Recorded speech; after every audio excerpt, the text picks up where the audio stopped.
शेगाव दुमाला चौक ते जुना दगडी पूल या ठिकाणी दुकाने उभारण्यास मनाईचे आदेश उपविभागीय दंडाधिकारी इथापे यांनी जारी केले आहेत। आषाढी यात्रेच्या अनुषंगाने शेगाव दुमाला चौक ते 3 रस्ता जुना दगडी पूल या ठिकाणी दुकाने उभारण्यास, हात विक्री करण्यास तसेच हॉटेल्स स्टॉल्स लावण्यास भारतीय नागरिक सुरक्षा संहिता 2023 चे कलम 163(2) अन्वये प्रतिबंध करण्यात आला असून याबाबतचे आदेश उपविभागीय दंडाधिकारी सचिन इथापे यांनी जारी केले आहेत।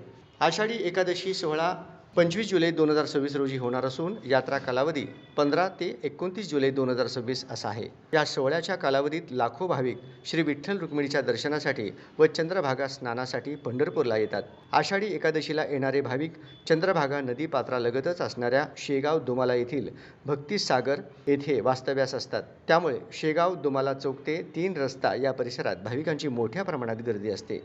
आषाढी यात्रेसाठी येणारे भाविक भक्तिसागर 65 एकर परिसरात वास्तव्यास असल्यामुळे सदरच्या ठिकाणी मोठ्या प्रमाणात दुकाने, हात विक्रेते, तात्पुरती हॉटेल्स, स्टॉल्स लागतात। चंद्रभागा नदीपात्रातील दगडी पूल ते 3 रस्त्यावर भाविकांची वाहनांची मोठ्या प्रमाणात गर्दी होऊन अपघात होण्याची शक्यता नाकारता येत नाही।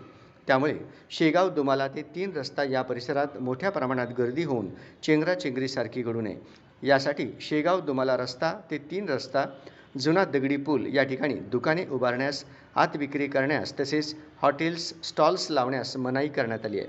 सदर आदेशाचे उल्लंघन झाल्यास संबंधितांवर कायदेशीर कारवाई करण्यात येईल असेही आदेशात नमूद करण्यात आले आहे।